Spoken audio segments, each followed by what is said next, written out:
¿Qué tal? ¿Cómo están? Buenas noches. Acaba de ser imputada Brenda, la compañera o la novia, la pareja del agresor del intento de homicidio de Cristina. Lucía Salinas, te escuchamos.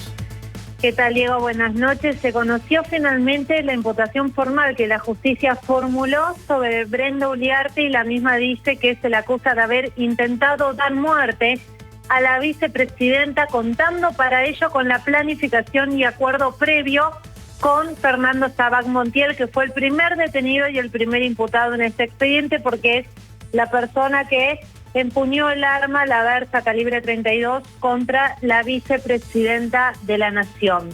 En base a esta imputación es que anoche fue indagada, y en esos 35 minutos que estuvo frente a la jueza María Eugenia Capuchetti y el fiscal Rívolo, Brenda Uliarte había dicho que no tuvo nada que ver en los hechos que se le atribuyen.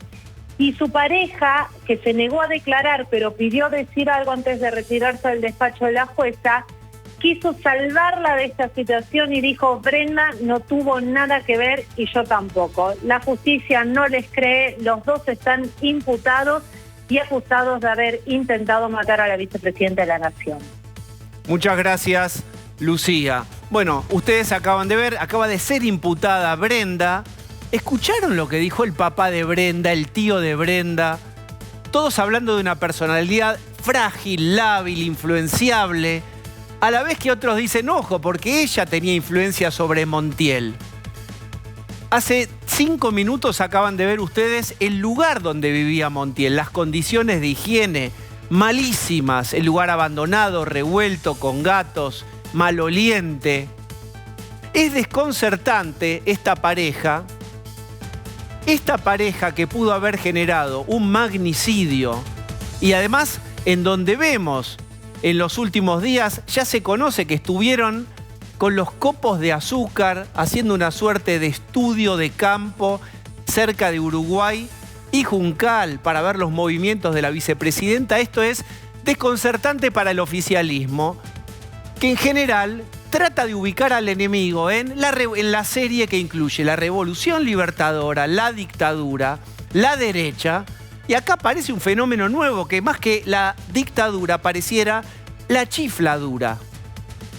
Personajes que no tienen nada que ver con los que en la actualidad o están con la conversación pública casi acaban con la vida de la vicepresidenta. Como todavía no los pueden enganchar argumentalmente, porque no hay ningún elemento, a un partido político, a una oposición al gobierno, a odiadores específicos de la vicepresidenta, están forcejeando para instalar que hay un discurso de odio que disparó a esta pareja para que atente contra la vicepresidenta. Entiendan lo siguiente: no le cierra al gobierno porque el enemigo favorito viene de la libertadora, de la derecha o de la dictadura, y de repente aparecen de un submundo que conocíamos periféricamente y en las redes dos personajes que pasan al centro de la conversación pública de la peor manera, y es con un intento de magnicidio. ¿Qué es lo que vemos? Que mientras están llamando al diálogo, Guado de Pedro está llamando al diálogo, por otro lado, muchos dirigentes, muchos diputados del oficialismo están haciendo el uso del índice para señalar quiénes son los agentes odiadores que generan e inflaman el clima y hacen que, por ejemplo, esta pareja haya generado el atentado. Están forcejeando argumentalmente. Y la pregunta es, ¿cómo van a hacer esto? ¿Qué es lo creíble? ¿El llamado al diálogo de Guado de Pedro o el señalamiento que incluye ahora un documento que en un rato vamos a ver, de trabajo y reflexión en las aulas bonaerenses acerca del discurso del odio? Lo dijimos ya, lo contó Adriana Amado, discurso de odio es otra cosa. Acá no hay violencia política. Hay discursos fuertes, pero eso no convierte a alguien en un asesino. Lo dijimos también ayer. Existe el lóbulo frontal, que es el éxito de la evolución.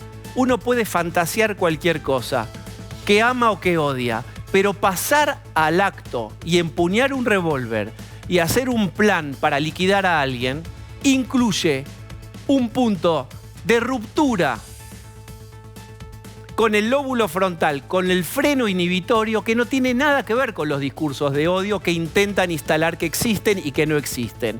Entonces yo digo, Guado de Pedro ahora hace circular que está llamando al diálogo. Miren lo que dijo Guado de Pedro hoy. No vengo a señalar con el dedo a nadie.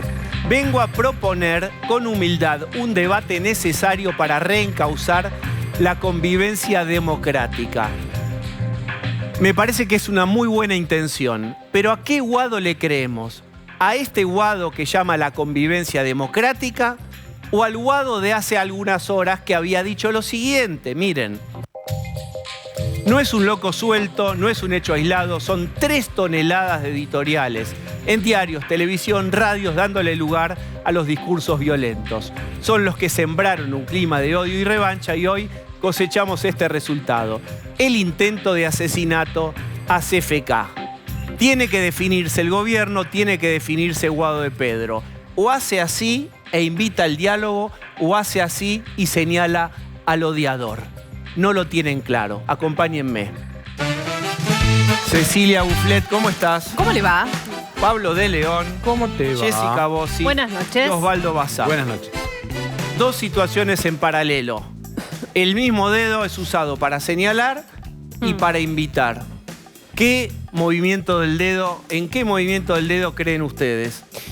Jessica. Bueno, es extraña la convocatoria porque si uno realmente quiere establecer un diálogo, primero trata de tener una reunión personal, una invitación de tono más formal y no hacerlo trascender cuando los propios convocados están diciendo la mayoría que no fueron notificados o que no llegaron a discutirlo dentro de sus ámbitos partidarios. Entonces, cuesta creer la intención cuando hace 10 minutos se dijo una cosa en sentido contrario, pero además cuando hay un giro en esa posición se hace de una manera que a priori parece demasiado desprolija como para creerla en un contexto en lo que se da básicamente de enfrentamiento, con lo cual es difícil de creer esta convocatoria, más allá de que Guado de Pedro diga que tiene la bendición tanto de Cristina Kirchner como de Alberto Fernández para hacer este llamado. Bien, Pablo de León, Bueno. ¿qué entenderíamos por diálogo y cómo sería si es que esto es real? Comparto lo que decía Jessica. Vos arrancabas una semana donde se viene el proyecto de discurso contra los discursos de odio. Después al día siguiente que no. Hoy Mayans dice que sí, que él está estudiando. Eduardo Valdés también tiene uno.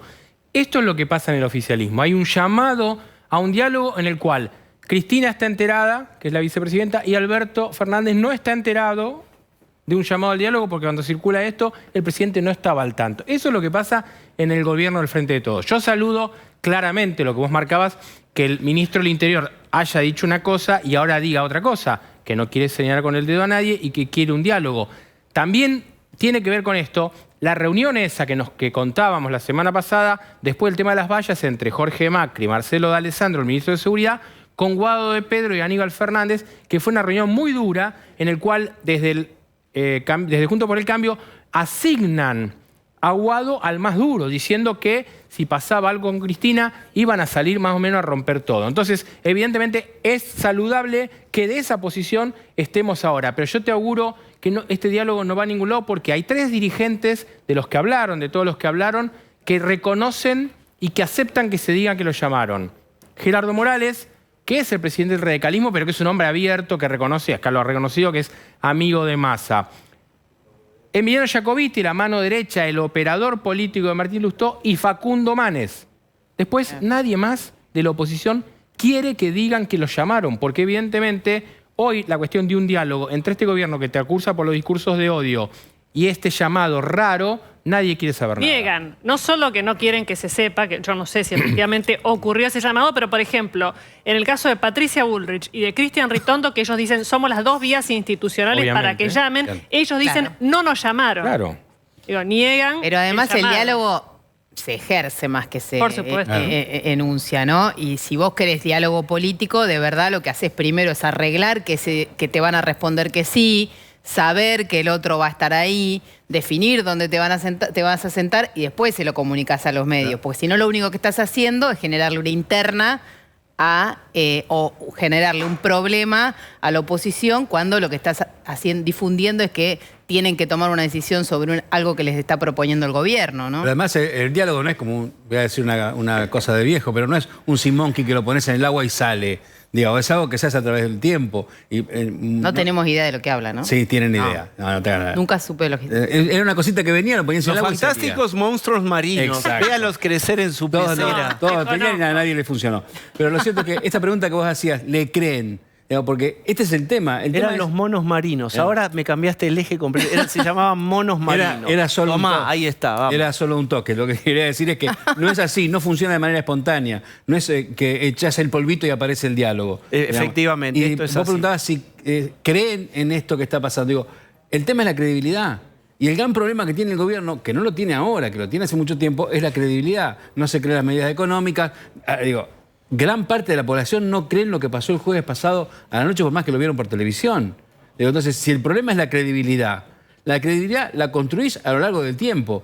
Este asunto de que no tiene credibilidad el gobierno es lo que ha venido construyendo desde el año 19. Lucas Romero, consultor y analista político, ¿cómo estás? ¿Qué tal? Buenas noches, ¿cómo andan? Hay un doble movimiento. Una parte del oficialismo y de los medios afines están con el dedo índice señalando a agentes odiadores. Por supuesto, el dedo nunca gira para adentro. Autocrítica cero, no se ven como agentes del odio, pero sí pueden señalar a otros. Adivina quiénes son. Pero por otro lado, efectivamente, están haciendo, o Guado de Pedro está llevando adelante un llamado al diálogo. ¿Qué te parece a vos? Permitime construir el argumento. A ver, yo creo que hay dos planos de análisis en este hecho, ¿no? Uno es el hecho en sí mismo, qué características tiene el hecho que tenemos enfrente, y después la interpretación que se hace del hecho, ¿no?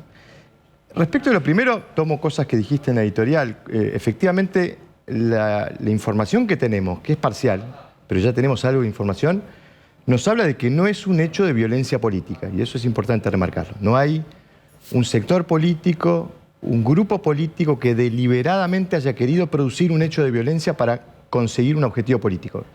Eso no ocurre, no hay un sujeto político detrás de este hecho. Esa es una buena frase. Por ahora no hay un sujeto político. Son personajes marginales, los acaban de mostrar ustedes, con lo cual eso ya le caracteriza la naturaleza del hecho. Después viene la interpretación, las consecuencias que el hecho produce en la escena, que es la interpretación que cada uno de los actores hace.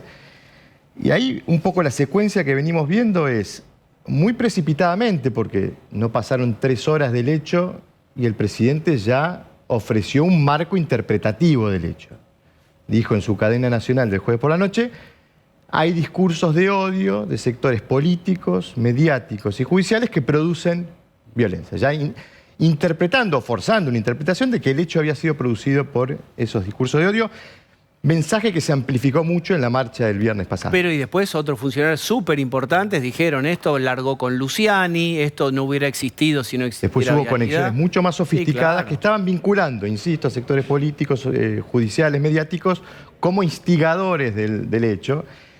Y eso en algún punto ya produce una reacción de parte de la oposición que, bueno, digo, ¿hasta cuándo me solidarizo cuando me están acusando de ser instigador del hecho? El domingo hubo una nota de Vicky Donda en Infobae y ya puso nombres, digamos, ya empezó a hacer la lista de los odiadores. Sí. Entonces, digo, viendo esa secuencia, uno debe interpretar, y acá trato de hacer un análisis, ¿no? Digo, el oficialismo está en una coyuntura especial, particular.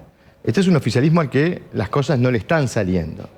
Y como todo oficialismo que las cosas no le salen, lo que recibe son críticas. Entonces, bueno, Adrián Amado ha dado lección de discriminar entre lo que es un discurso de odio y una crítica política. Da la sensación que en esa interpretación precipitada de que lo que produjo esto fueron discursos de odio, hay un intento de vestir la crítica política de odio. ¿Para qué? Para callarla. Entonces, frente a las dificultades que enfrenta el oficialismo, de una oposición que permanentemente está esgrimiendo críticas, bueno, basta de discurso de odio, lo está diciendo, basta de críticas. La reacción que toma la oposición frente a ese posicionamiento del oficialismo, que es empezar a, digamos, retasearle solidaridad.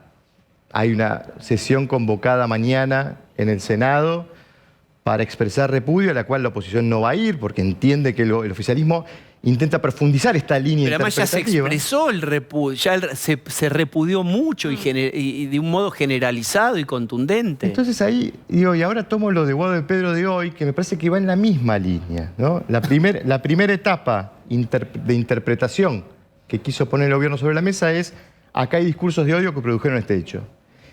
Y la segunda etapa, la otra forma de acallar la crítica, es intercambiarla por diálogo. Bueno, no me critiques, venía a dialogar. Que es un lugar incómodo para la oposición. Es porque perverso. Es casi decirle, digamos, neutralizar la crítica, no me critiques. Entonces, creo que ahí hay también un intento de aprovechar la circunstancia para decir, sobre todo porque la opinión pública pudiera, frente a este hecho, reclamarle a la dirigencia política más diálogo. Y creo que es una forma más que tiene el gobierno de... Y pasa eso buscar- perdóname, cuando vos me dicen encuestas, ¿qué la gente o los consultados prefieren la grieta, el enfrentamiento o quieren un acuerdo? Te lo pregunto porque el año que viene hay elecciones, va a haber un cambio de gobierno y la verdad es que a la oposición tampoco le conviene este nivel de enfrentamiento, porque si tiene que gobernar claro, de va a verdad. necesitar apoyos de otros sectores. a ver. Entonces es como una dinámica muy perversa en la que, en definitiva, nadie termina Sí. pudiendo gobernar. El hecho en sí mismo es de una gravedad extrema e inusitada y produce una reacción digamos, de corrección política, ¿no? Se impone inmediatamente la idea de, bueno, no se peleen, dialoguen, miren las cosas que pasan. Efectivamente, cosa que no se está dando, digo, por esta dinámica que veníamos mencionando. Yo creo que uno de los efectos que pudiera tener es que pudiera ser este hecho un factor que condicione un poco aquellos discursos más inflamados, ¿no? Digo, aquellos sectores que venían teniendo un discurso muy crítico, muy inflamado en la crítica, quizás se vean, por esta corrección política que se impone como criterio, a tener que acomodarse un poco a un discurso mucho más moderado. Hay una No es novedad, digamos, vos hablás de un sujeto político que no está claro y que no existe ahora, pero hay otros sujetos que emergen. Y yo decía el otro día, digamos, que así como en los 70 alguien para hacer justicia creía que estaba bien pasar a la clandestinidad, el peligro ahora es el pasaje a la literalidad. La literalidad es, ya no fantaseo con que mato, voy y mato. A lo mejor enredado en psicopatología o en una locura compartida o lo que quieras, empieza el peligro de la literalización. Y esto sí me parece que hay que tener cuidado. Porque ahora nosotros no sabíamos que había un submundo de pibes marginales que hacían todo tipo de actividades, que ni siquiera eran traqueables, es decir, no se sabía bien de dónde. Todavía hoy no se sabe cómo este muchacho tenía, digamos, instrumentos musicales carísimos, pero vives en el lugar marginal, pero tenía también 3 autos y la novia que hace shows en páginas porno, pero vende copitos de azúcar. Muy raro todo, y esto no está leído todavía socialmente. Esos que estaban fuera del radar, bueno, pueden dar muerte, y no solamente a la vicepresidenta, puede pasar cualquier cosa. Eso sí me parece que hay que atender. Sí, y además expuso de una manera dramática la falta de seguridad del Estado para una figura como la figura de la vicepresidenta, ¿no? No solo falta de seguridad para proteger a la figura de la vicepresidenta, sino falta también de capacidades y tecnologías para proteger las pruebas del hecho que produjo semejante amenaza. Pero Quizás Sí. sea lo más igualitario que nos ha pasado. La vicepresidenta está tan descuidada como todo el país. Digo, los atentados los la estamos presidenta subiendo. tiene 120 custodios. Por eso, no funcionan. Como la población en general no tiene quien la cuide. Cristina tampoco.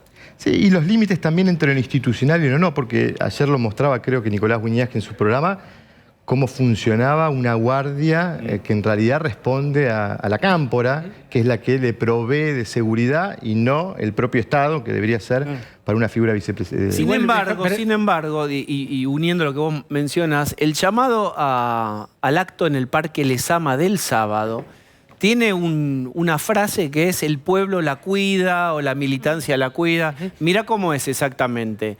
Bueno, hasta ahora no lo Vamos decía. a mostrar. El pueblo cuida a Cristina.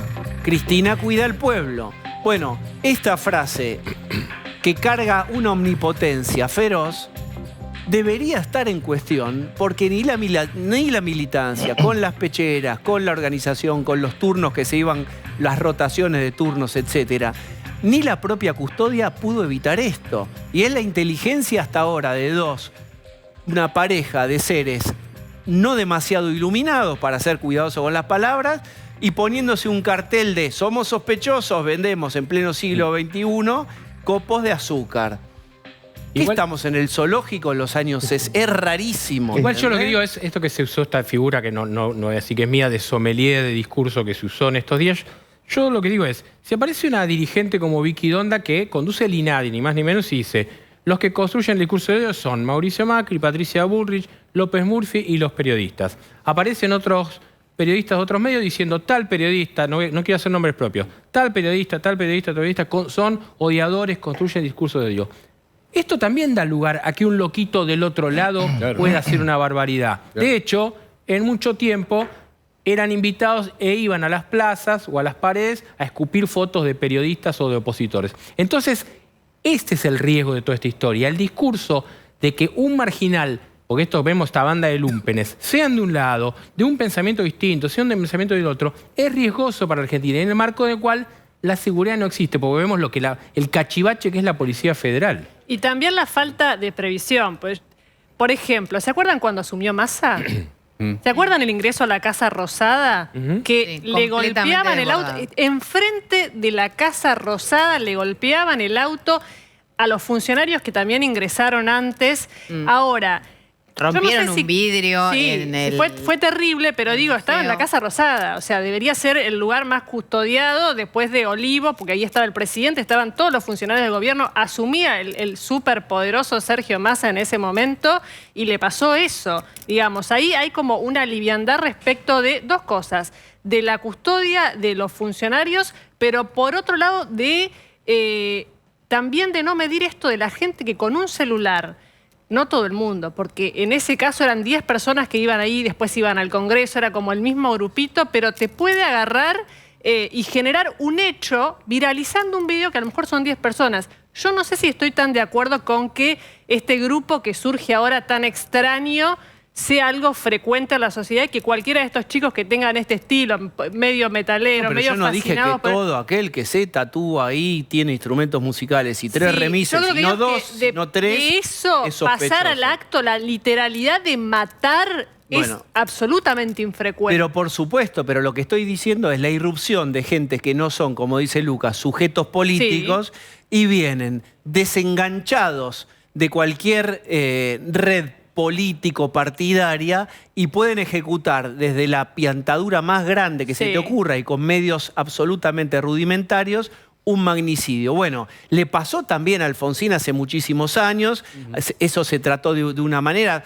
digamos, esto lo sabemos, puede pasar, pero bueno, la novedad es que en los últimos años había una creencia que circulaba que era Cristina es querida, los líderes queridos están protegidos y blindados por la militancia que las quiere.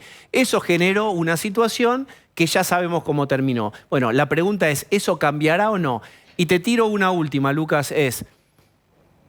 ¿Reposiciona, spoiler, sí supongo, a Cristina todo esto que pasó? Es Luciani me persigue, me quieren asesinar, lo cual la segunda parte fue real, es así. Sí, el hecho viene a profundizar un proceso que ya veníamos viendo, que es la centralidad que venía ganando Cristina, no solo por estar parado en el centro de la escena, sino porque lo que había generado en su propio espacio, ¿no? Digo, solo por mencionar que quienes rápidamente salieron a defenderla o a tener palabras de acompañamiento después del alegato del fiscal Luciani, fue buena parte de ese peronismo que la quiso jubilar en 2016, que compitió contra ella en 2017 y que en 2019 volvió a juntarse con ella, pero le dijo, pero sacame la marquesina del Frente para la Victoria, poneme frente de todo y yo no quiero ser kirchnerismo, quiero ser peronismo. O sea, un sector que había sido refractario, hasta incluso en la conformación del Frente de Todos, termina alineado detrás de ella en defensa. Pero esta idea de volvamos al kirchnerismo puro,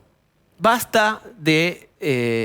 vamos a la fórmula pura, basta de Alberto, el dialoguismo ya no nos funcionó, tiene que ser la fórmula pura. ¿Qué chances electorales tiene un núcleo tan ideologizado con un tope, que todo el mundo dice, Cristina puede funcionar bien, tiene un piso alto, pero un techo también muy bajo. Poco. Mirá, en los últimos 2 episodios presidenciales que tenemos en la Argentina, el peronismo juntó 48% de los votos. En 2015 en la tercera vuelta, en el balotaje. En 2019 en la segunda vuelta. En los 2 casos Cristina apeló a una figura que venía construyendo un posicionamiento diferenciado, tanto Scioli como Alberto Fernández. Uno debe pensar que en 2023 deberá hacer lo mismo si quiere juntar una mayoría de esas características. Mi impresión es que tenemos una novedad, que esta vez Cristina quiere construir esa figura diferenciada desde adentro. Pero ¿sabés dónde tiene una oportunidad? Dividiendo la oposición. Termino. Está fabricando un Scioli y un Alberto Fernández propio, que es esta figura que hoy acaba de convocar al diálogo, que es Guado de Pedro. Pero está fabricando para que sea una figura digerible por el sector empresario, digerible por el establishment, digerible por algún sector de la clase media que lo vea.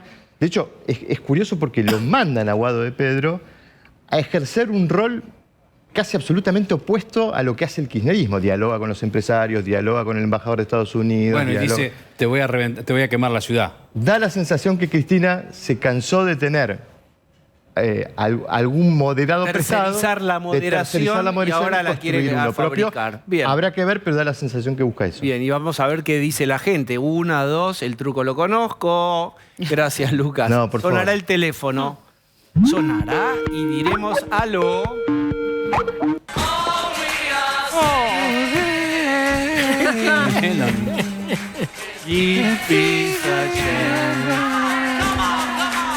Los anteojos, muy bien. Porque era peronista Lennon. Si viviera, Lennon hubiera votado al que... ¿No? John Lennon se inspiró en Perón. Ahí está. Sí. Y Biden también. Escuchen a John Lennon y aprendan, imbéciles. No. Odiadores con micrófono. Es verdad. Abracen la paz de una buena vez por todas. Por todes y por todos. Idiotes. ¿A qué se está dedicando últimamente? Vos sabés, Diego, que yo te quiero y te respeto mucho. Y daría mi vida para que sigas teniendo la libertad de opinar. Pero ¿qué se siente ser cómplice de un magnicidio? Es verdad. Con un hilo Contale a la invisible gente, ¿estás desde orgulloso? acá. ¿O te Desde pensás este que micrófono, Sabac un hilo Montiel invisible. salió de un repollo? ¿Eh? Salió de... ¿Quién crió a Montiel? A ver. A ver, déjame que te lo explique. A ver. 2 puntos. Los loquitos no crecen por generación espontánea. Punto, seguido. Sí. Los loquitos son el poroto, pero ustedes, los medios, Riegan. son el frasco, El el algodón húmedo y el germinador. papel secante. Ustedes son una máquina de hacer germinar loquitos. Y los cotiledones salen primero. Yo me acuerdo, sale primero los 2 bracitos del poroto como diciendo, hola, estoy en camino. ¿Lo Te recuerdo? falló la versa, Bazán. Pidan perdón. Démosle una chance a la paz. Perdón, la frase es terrible. No me gustan los copitos de azúcar a mí. ¿Eh? No ¿No te como... gustan? No. ¿No te gusta el dulce de leche tampoco? Tampoco me gusta el dulce de leche. ¿Qué tipo raro? Perdón, ¿me que anda sos, revisando Bazán, las redes? Sí. ¿Qué? ¿No puedo? Y no queda bien. Bueno, tengo tiempo libre al pedo. ¿Qué crees que haga? Todo vuelve. Pidan como perdón aquellas y noches. démosle una chance a la paz. Como decía Mahatma Gandhi, no hay caminos para la paz. La paz Es el camino. ¡Cuánta sabiduría! ¿Vos sabías que Gandhi llegó a hacer 21 días de huelga de hambre? Más o menos lo que hace un jubilado que cobra la mínima cuando se queda sin guita el día 9. Por eso les digo a mis queridos jubilados, jubiladas, Ay, claro que dice querido. jubilades y jubilades que sigan el ejemplo de Gandhi y cáguense de hambre con templanza y responsabilidad social. Dejen de odiar. Aprendan a amar como Leopoldo Moró, como mi querida Eve, como Luisito Delía o como Juan Grabois. Porque si no aprenden a amar por las buenas, no me va a quedar otra que usar el poder que me dio el pueblo para hacerlos amar por las malas. Ya lo hice en el 2020 y me salió bárbaro, así que, ojo, Tenemos que volver a fase 1 para achatar la curva del odio. Necesito que vuelva la época de las femeninas. El Ahí está. PowerPoint. Donde estábamos Cerremos con todos eso porque juntos. es muy bueno. Estábamos juntos, juntos, Sí, dale. con mi querido Axel y mi querido amigo Horacio. ¿Se Es acuerdan? verdad. ¿Por qué Los no tres aparece juntos. otra Ahí vez no y había muestra odio. las curvas de odio a ver si La le estamos filmina. está achatando Ahí en algo? esa época no había odio. Ahí había comprensión de todos, de todas. Hasta Vicentín. Y Vicentín Y yo- cambió la historia. Bueno, gracias. Bueno, lo de Vicentín fue algo que podemos retomar ahora. Bueno, Porque podemos todavía- retomar ahora. Hay mucha Es pólvora algo en que la está ahí, escopeta. pero oje, que Bien. ojo. Porque tenemos que equilibrar. Massa está haciendo un giro neoliberal menemista que a mí, sinceramente, no me gusta. Así que nosotros desde acá vamos a hacer el giro chavista. Bien. Yo pondría el ojo en lo que está haciendo Massa en el exterior, ¿eh? Si Página 12 fuera un diario, titularía ¿Volvieron las relaciones carnales? ¿Eh? Exactamente. Y Ojo. A ver. un poquitito No, volvieron. sí. Sí, oye, por eso. No sé. Bien, muchas gracias. Gracias. Tengo unas computadoras. Bien, nada. Hemos hablado mucho con el presidente. Está censurando. Me suena raro decirlo así. Vamos a saludar, va a ser un gusto charlar con él. Enrique Llamas de Madariaga. Hola, Enrique, ¿cómo estás? Hola, ¿cómo estás, Diego? ¿Qué decís? Qué gusto hablar con ustedes otra vez. ¿Cuántas vueltas de la historia contemporánea argentina sobre lo mismo? En el capítulo 1000 del mismo tema es el amor, el odio, el periodismo como agente odiador. ¿Cómo estuviste viendo estos últimos días? Mira, lo vi con mucha pena, porque es el gobierno el que te instiga, es el gobierno el que inventa la historia del odio, etcétera, etcétera, porque es una manera que tienen ellos de descalificar la crítica. Una cosa es opinar y otra cosa es crear odio. Una cosa es decir lo que se piensa del gobierno, que todo el mundo tiene el más absoluto derecho de hacerlo, y otra es fomentar el desencuentro entre los argentinos. Y yo creo que están fomentando desde el poder el desencuentro con los argentinos. Y lo lamento mucho. Vos cuando hablas de ese tema aquí, te miran asombrados. Ahí Y en dicen, Uruguay, pero sí. contemos eso. Refresquemos, estás en Uruguay. Acá en Uruguay, claro, acá el presidente, Luis Lacalle Pou, va al Frente Amplio y dialoga con la gente del Frente Amplio, porque están ahora tratando el tema de la edad de jubilación.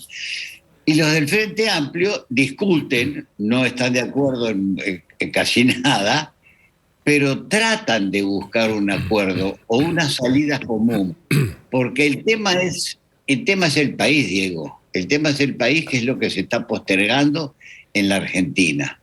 Y es muy doloroso verlo de afuera. Hay gente que dice, están en descomposición. Yo no sé si en descomposición, pero sí estamos en venezuelización y en ser adictos a Cuba. Ahora han sacado una historia de una ley de censura, la ley de tachas, esta que quieren hacer. ¿Quién puede censurar a quién? ¿Cómo van a censurar? ¿Qué es lo que quieren buscar? ¿Una voz uniforme? Me parece que ya están rayando en la locura. ¿Qué me ibas a decir? Perdón. No, que van jugando con la idea, globos de ensayo. ¿Hay algún proyecto que no se terminó de presentar todavía en el Congreso de regulación de los discursos de odio? También se instaló la idea de que efectivamente existen en Argentina discursos de odio. Lo han explicado acá, por ejemplo, Adrián Amado, que no corresponde esa categorización tan tremenda, y sí en otros países donde hay racismo feroz, inmigración, antecedentes históricos de segregación, y que Argentina tiene un voltaje alto de discurso, pero que no hay invitación a la eliminación o a la destrucción, por más que sí uno, si va a la historia, tenés discursos, no sé, Bonafini, etcétera, Luis Delía, pero lo que quiero decir es, no es aplicable la idea del discurso de odio. Bueno, en un rato vamos a charlar acá en el programa también, ya en las escuelas bonaerenses están invitando a reflexionar sobre el discurso de odio en una viñeta que en un rato mostraremos, en donde hay yo odio, tú odias, él odia y aquel dispara, relacionando y vinculando directamente la idea de que hay un discurso de odio y que ahora eso produce balas. Claro, mira, yo tengo muchas diferencias y discrepancias con la oposición, pero no encontré a nadie de la oposición que diga esto merece que lo fusilen, como lo dice Delía, como lo dice la señora de Bonafini, ni tampoco la historia esta de sacralizar un lugar porque vivió Cristina, que es la Virgen María, que pasó por allí y tenemos que rendirle homenaje de fe. Mira, yo creo que están entrando en una locura muy, muy fuerte. Lo que ocurre es que tratan de silenciar todo y tratan también de desviar la mirada. En este momento que hay ajustes, tratan de desviar la mirada, entretenernos con todas estas cosas. Y yo creo que es lamentable porque la gente se está dando cuenta. Vos fijate la parodia de, y discúlpame que la llame así, la parodia del asesinato de la vicepresidenta. Alguien que va a matar, que tiene armas, etcétera, y no pone bala en la recámara. ¿Para vos es parodia, Enrique? Sí. Hay una gran parodia. Inmediatamente sale Raúl Zaffaroni a decir: si no hubo disparo, no se configura delito. Y yo dije, chao, está redondo esto. De acá vienen todos los sistemas de apoyo y de apuro para que esto se olvide o este hombre se vaya con dinero afuera. Además de las declaraciones de la novia en un principio. Teníamos un problema económico muy grande, pero dice, con una promesa y algo que está haciendo él, lo vamos a solucionar. ¿Quién dice eso? ¿Cómo lo vamos a hacer? Pero eso lo dijo la novia. Eso lo dijo la novia el primer día, en la primera charla que se tuvo con ella. Teníamos problemas económicos. Ahora resulta que además del problema económico tienen 2 autos. Mirá, Pero Enrique, porque es un tema delicado y seguramente va a generar una mirada sobre esta parte de la conversación. ¿Para vos fue una parodia? Porque uno después puede opinar lo que quiera, pero se vio, el revólver es real, había balas, después no cargó en la recámara, no salió el tiro, fueron a la casa, había balas, hay algunos elementos que fueron están ahí, la investigación habla de un intento de homicidio. Mirá, a vos te habrá llegado la misma información que a mí, que hubo canales adictos al gobierno que tenían la información que estaba embargada 5 horas antes y otros 3 horas antes de que ocurra este suceso. Ya con eso creo que de más están las palabras y las especulaciones que yo sabía y yo ponía en Google que iban a atentar contra la vicepresidenta 3 horas antes del atentado. Creo que es suficiente el tema como para reflexionar y decir que sí, que hubo mucho de parodia. Bien. Además, La Voz del Pueblo, ¿te acordás? Vox Day, La Voz del Pueblo. En todas las encuestas el 60% arriba, en algunas el 70%, en la más baja el 55%, creen que fue una farsa. Bueno, a ver, hay antecedentes, digamos, hay un historial de mentiras muy fuertes del kirchnerismo, esto es indudable. Ahora, también uno diría, pero puede haber, y de hecho los elementos hasta ahora en la causa indican, incluso gente que no simpatiza con el gobierno, hablan de un arma real, de un intento real. Ahí gatilló en la cabeza de la vicepresidenta. Es difícil armar una parodia que, digamos, de mala suerte pudo haber salido, si fuera una parodia, pudo haber salido ese tiro ahí y la historia hubiera sido terrible. Te lo vuelvo a marcar porque es un tema súper sensible. Muy delicado. Muy delicado. Primero es delicado ya que se quiera atentar en serio o no contra la vicepresidenta. Esto ya lo hace muy delicado. Y están bien las solidaridades. Ahora, si vamos a ver atrás del telón qué es lo que está pasando, me parece un poco raro. Un hombre experto en armas dijo que en la foto que tiene él del arma apuntándole a ella es distinta a la foto al arma que después lleva la policía. Esto lo dijo un hombre que perteneció a la Policía Federal, que era custodio, etcétera, y lo dijo en Radio Rivadavia con toda la voz. ¿Y ese hombre fue desmentido? No, simplemente se ignoró el testimonio. Pero es un testimonio muy fuerte. Pero muy Enrique, fuerte. déjame, juguemos un poco a argumento y contraargumento y a pensar, ¿no? ¿Qué incentivos tiene este muchacho y esta chica que van a tener que estar en prisión muchos años con esto? ¿Qué incentivo No, tendrían? Salvo que uno piense que los van a liberar, pero están todos los reflectores puestos sobre el penal donde irá a parar este muchacho y quizás la novia. Mira, yo dudo mucho en una pena mayúscula para estos dos. Dudo mucho en una pena mayúscula.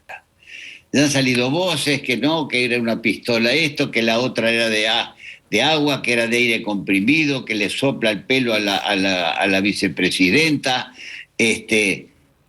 Muy raro. Una custodia absolutamente ausente, inexistente. Vos te das cuenta de la gente que la está cuidando a ella y alguien con un arma a 20 centímetros. Hay muchos elementos muy raros. Yo creo que pueden ir presos, sí, es muy posible, pero también creo que en poco tiempo, no sé cuánto puede ser poco tiempo, 1 año, 2 años, como inversión de estos dos delincuentes, que son delincuentes de todas maneras, van a estar en libertad y tal vez con algún dinero. Yo simplemente quiero dejar esto con puntos suspensivos y manejarme con el tiempo, atendiendo a que una de las primeras declaraciones que escuché fue la de Raúl Zaffaroni. Raúl Zaffaroni, que tiene un cargo en una corte internacional, y paralelamente lo llamaron al orden porque defendía a la vicepresidenta en tribunales, cosa que no puede hacer de ninguna manera. Y fue la primera voz que salió, y esa voz dijo, bueno, si no hubo disparo no se configuró el delito. Es muy raro, Diego, es muy raro. Está bien esto último que vos señalás. Y por supuesto, sabés que esto va a traer polémica, lo sabés de tantos años, pero es un tema, como vengo diciendo, muy sensible y que vos tenés razón en que hay una parte de la población que duda, que ve el video y que a pesar de los datos de que es un revólver real y de las balas y de los allanamientos, etcétera, igual duda también por este desgaste de tantos años de tantas mentiras. Pero bueno, y finalmente te pregunto, ¿hubo hoy un llamado al diálogo de Guado de Pedro a la oposición? ¿Crees en eso? ¿No creerías en eso? Mira, yo creo que la oposición tiene que ir, pero paralelamente creo que no pueden admitir de ninguna manera que hagan de esto un acto partidario. ¿Dónde se van a reunir? ¿En la oficina, en el despacho de Pedro? ¿O van a tener esa reunión en el Congreso de la Nación? También depende del ámbito en que se realice la reunión. Si vos venís a mi casa, lógicamente sos mi huésped, mi invitado, y no voy a cometer ninguna imprudencia en este sentido. Pero si lo hacemos en un campo neutral, cada uno que diga lo suyo. Ya se retiraron una fracción importante de Juntos por el Cambio, ya se retiró del Congreso. Repudió el hecho, muy bien, pero cuando lo quisieron convertir en partidario, ahí se acabó todo. Y me parece que ese es el camino. Hay que ir al diálogo. Desde todo punto de vista hay que ir al diálogo. Y no tenerle miedo a las discrepancias, porque las discrepancias hacen grande a los países. Mirá si todos pensáramos iguales, Diego. Vivan las diferencias las diferencias de opiniones, de concepciones, es como tiene que ser, como tiene que ser. Enrique, ha sido un gusto charlar con vos esta noche. Te agradecemos especialmente y lo valoramos. No, para mí fue un gusto, y vos lo dijiste muy bien. Es un tema difícil, espinoso, pero estoy lleno de dudas. Eso es todo. Muchas gracias, Diego. Gracias por esa comunicación. Está con nosotros Rodrigo de Loredo. ¿Cómo estás? ¿Qué haces, Diego? ¿Cómo estás vos? ¿Cómo andan ustedes? Voy a pedir, si lo podemos ver, el llamado de Guado de Pedro al diálogo, que para algunos sorprende, para otros no. No vengo a señalar con el dedo a nadie, vengo a proponer con humildad un debate necesario para reencauzar la convivencia democrática. Rodrigo de Loredo, ¿qué opina? ¿Iría, no iría?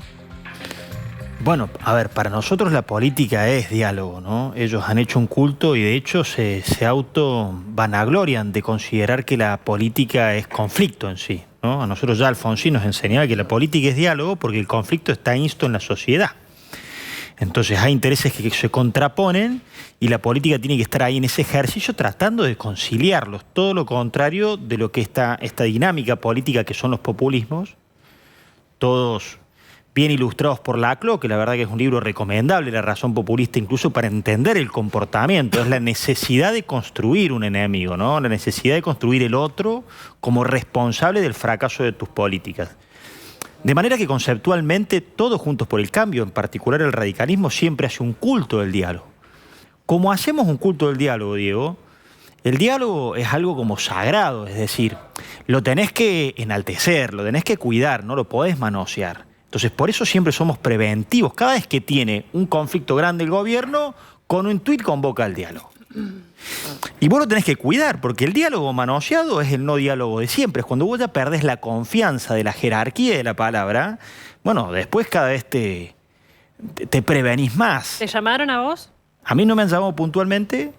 Lo que sí hay es una conversación parlamentaria que nosotros justamente correspondimos en el Parlamento. Es decir, en términos institucionales creemos que el lugar propicio para que se dé un diálogo franco y un primer paso es el Parlamento argentino. Bien, pero a Cristian Ritondo es el presidente del Interbloque, no lo han llamado. Patricia Bullrich, la presidenta del PRO, tampoco la llamaron. A Gerardo Morales sí. Digo, es raro Está muy el contradictorio, Pablo, el discurso del gobierno, ¿no? Está muy contradictorio. Me parece que... ¿Está contradictorio o está dirigido a dividirlos? Claro, es una trampa, es contradictorio. ¿Querés que te diga lo que pienso? Claro, para eso vino. Sí, claro, muy bien. Pero lo que pienso como reflexión de los zigzagueos del gobierno, el gobierno ha resuelto ver, lamentablemente, si usa políticamente este episodio brutal que todos hemos condenado, ¿no? Y lo intentó hacer desde el minuto 1, pero se está empezando a dar cuenta que al ser tan burdo en la utilización de esto, ¿no? Buscando culpables, me parece que recoge el guante y dice, la verdad que lo mejor que podríamos haber hecho es actuar civilizadamente para que toda la sociedad pueda advertir lo grave que es un episodio de este tipo. ¿Es un reconocimiento de que estuvieron mal? Pero no genuino, sino ver cómo vive pendiente de ver cómo saca una ventaja electoral de lo sucedido. ¿Se entiende lo que digo? Sí, pero te lo pongo en estos términos. Mientras más usan políticamente lo que pasó, hay una relación directamente proporcional con el escepticismo de la gente. Entonces, mientras más lo usan políticamente, yo llego a Córdoba, le soy sincero, hasta a mí me preocupa porque nadie cree nada. Y no cree nada por lo burdo de la utilización, porque cuando pasa esto y te echan la culpa a vos como periodista, nosotros como opositores o al Poder Judicial por un juicio autónomo independiente que avanza, la gente dice, esto yo ya no creo más en nada.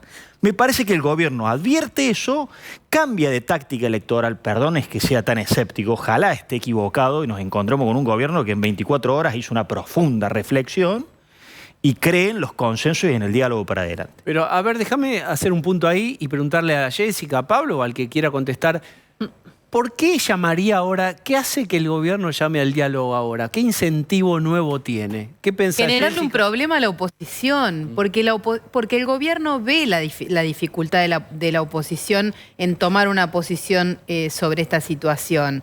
Entonces, cuando hace público un llamado al diálogo, sin en realidad haber negociado políticamente una mesa de diálogo, lo que hace es generarle un problema a la oposición. ¿Van a dialogar o no van a dialogar? ¿Se sientan en esa mesa o no se sientan? ¿Manes piensa lo mismo que Patricia Bullrich? No. Entonces ahora la oposición tiene un problema. El peronismo, después de este episodio, tiene una jefa, la única, todos encolumnados ahí atrás. Lo único que falta para que esa estrategia funcione es que se divida la oposición. Bien, ahí está la postura de Ceci. ¿Vos qué pensás? No, yo creo que es parte del cambalache que es el gobierno, lo que decía antes. Guado de Pedro es un llamado desde el gobierno, hablado con la vicepresidenta y no con el presidente, quien se entera después de que el gobierno convoca un diálogo.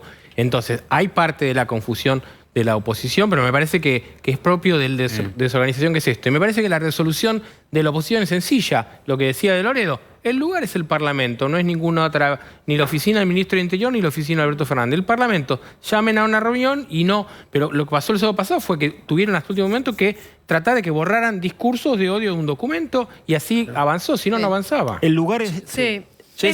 La opinión de Jessica y de Osvaldo, breves, y vamos a... También va en la línea con la construcción de un candidato. Guado de Pedro le dejaron decir que el acuerdo con el fondo estaba bien, cuando Máximo Kirchner votó en contra. Acá hay efectivamente la instalación de alguien. Guado de Pedro, a donde va, lleva el discurso que hoy repartió en Off the Record, es decir, a varios periodistas sin que no lo pusieran en su boca, pero era él. Lo dice en cada foro empresario al que asiste.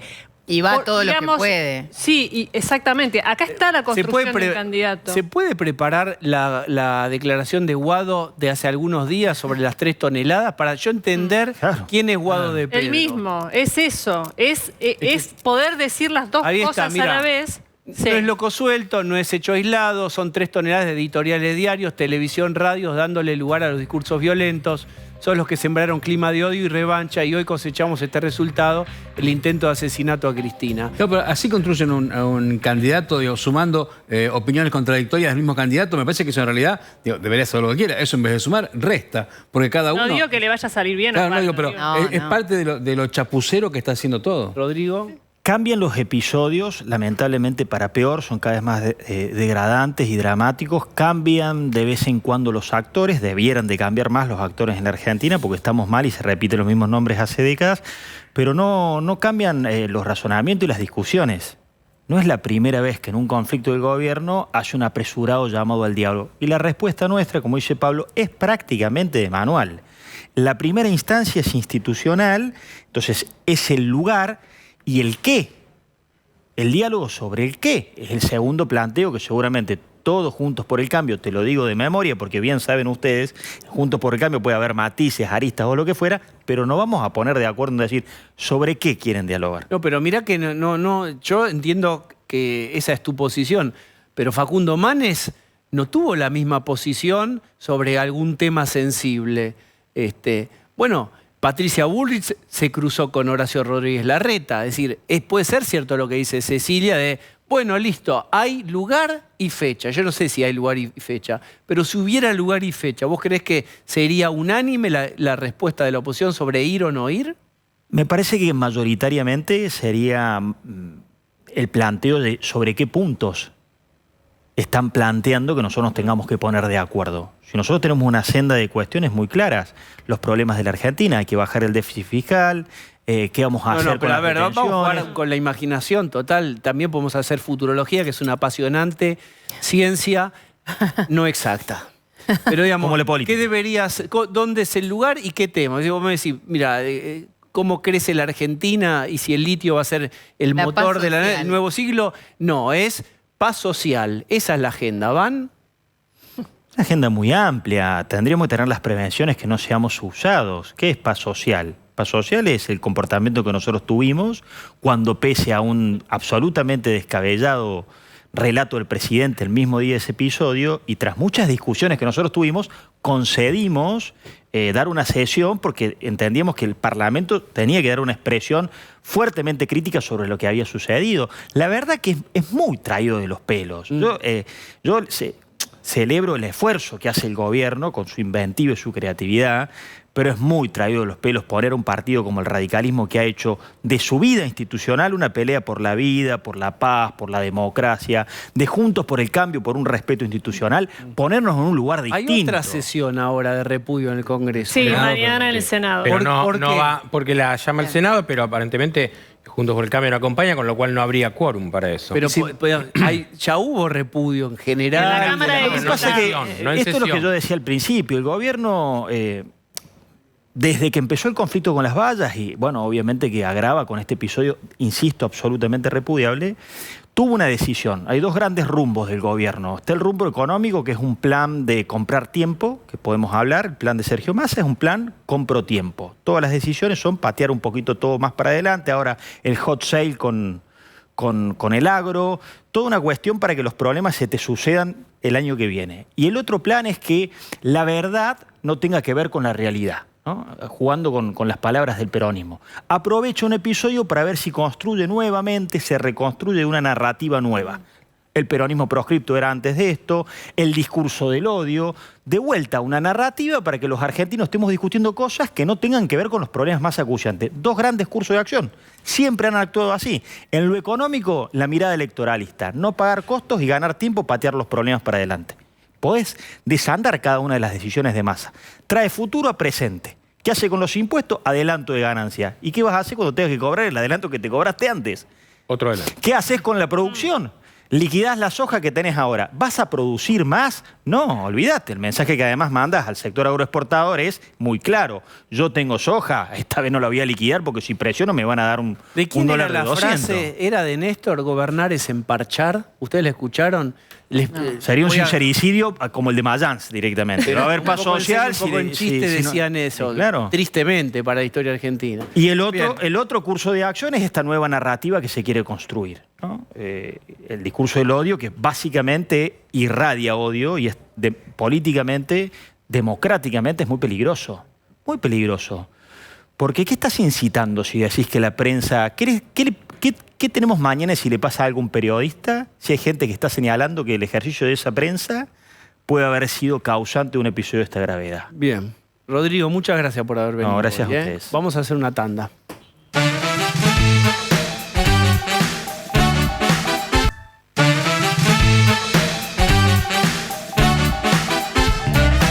Y se suman Rolo Barbano. ¿Qué Hola, tal, Diego? Rolo. Muy buenas noches. ¿Cómo te va? Nelson Castro. Bella noche, ¿cómo les va? Y está Alejandro Finocchiaro, que fue ministro de Educación de la provincia de Buenos Aires en la gestión Vidal. ¿Cómo estás? Hola, Diego. Hola, ¿cómo andan todos? Primero, dijeron desde la provincia de Buenos Aires que iba a haber una reflexión o iban a invitar a las escuelas a reflexionar. El comunicado era absolutamente neutro y cuidadoso. Pero como al pájaro se lo conoce volando, había que esperar una fase más. Y llegó, miren lo que llegó para reflexionar en las escuelas. Yo odio, tú odias, él odia, nosotros odiamos, vosotros odiáis. Él gatilla. La moraleja es que hay un discurso de odio que produce disparos y que puede costarle la vida, en este caso fue a la vicepresidenta. Es complejo, porque lo que estamos discutiendo es, si ya dijimos que no hay discursos de odio como la definición lo plantea, bueno, ahora esto va a las aulas en donde a lo mejor cursan tus hijos. No sé qué le parece a cada uno que está viendo esto. Lo cierto es que ya la discusión parte de una premisa y la da como cierta, y es: hay discurso de odio. Desde ahí para arriba será la discusión. Pero ese es el piso, que hay discursos de odio que producen entonces disparos. O sea que si vos te querés quedar afuera de toda esta situación, de lo que está planteando el gobierno, de involucrarte en la política, en el atentado contra Cristina Fernández de Kirchner, te obligan a entrar como sea. Por ejemplo, llevando a tus hijos a ser instruidos sobre el odio, a imponerles que hay odio, con lo cual vos después tenés que hablar en tu casa con tu hijo para contrarrestar esto, porque decidieron desde el oficialismo que vos tenés que estar hablando de un tema que quizás no querés plantear porque no querés que exista. En el cuadernillo donde está este dibujo, se dice a los maestros que lo que hay que hacer en ese momento es preguntar a los chicos: ¿Qué les sugiere lo expresado por el humorista gráfico? ¿Qué opinan? ¿Qué relación encuentran con lo sucedido en la noche del jueves 1 del 9 del 222? ¿Qué saben del hecho? ¿Qué opinan y qué vieron? Los chicos tienen que contestar esto, digamos, o sea, claramente unen ese dibujo del discurso de odio de Rep con lo que pasó en la noche. Es casi una justificación de que eso existe. Sí, Claro, claro, es una mencionar afirmación. es la parte de la base de que sí. cadena, claro, Instalan que hay un Sí. discurso de odio, que eso es real y que eso produce disparos. Está, digamos, ya está. Después, y ahora vamos a hablar con Alejandro Finocchiaro, vamos a decir que esto, y esto es importante, no todos los docentes, no todos los maestros van a obedecer ni a comprar esto a paquete cerrado. Hay miles y miles de maestros, por supuesto, que tienen sus propias ideas y van a hacer en las aulas lo que les parezca y no van a obedecer como robots. Pero desde lo institucional la propuesta está clara. Finocchiaro. A ver, bueno, gracias. En primer lugar, es obvio que yo sigo vinculado al sistema educativo, ¿no es cierto? Y cuando vos en la vida tomás decisiones, las tomás en base a probabilidades, ¿no?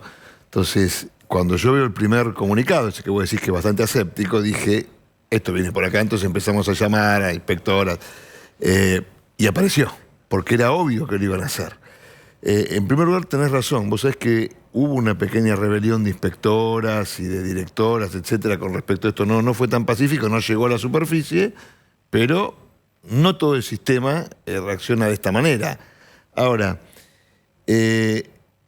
cuando me entero de esto y pongo al equipo a analizarlo, lo llamo a Cristian Ritondo, ese presidente de mi bloque, y le digo, Cristian, tenemos que hacer algo como bloque, esto es muy grave, ¿no? Y ahí empezamos con esto. Y no sé si ustedes vieron lo que nos contestó Scileoni hoy, el ministro de Educación de la provincia. Nos contestó que nosotros preferimos el silencio pedagógico. Y yo no puedo creer que Scileoni no entienda un concepto tan básico como es que nosotros estamos en contra del adoctrinamiento. Por ende, no queremos el silencio, lo que queremos es la estridencia de voces. Queremos que se escuchen todas las voces, en cualquier tema que se hable en la escuela.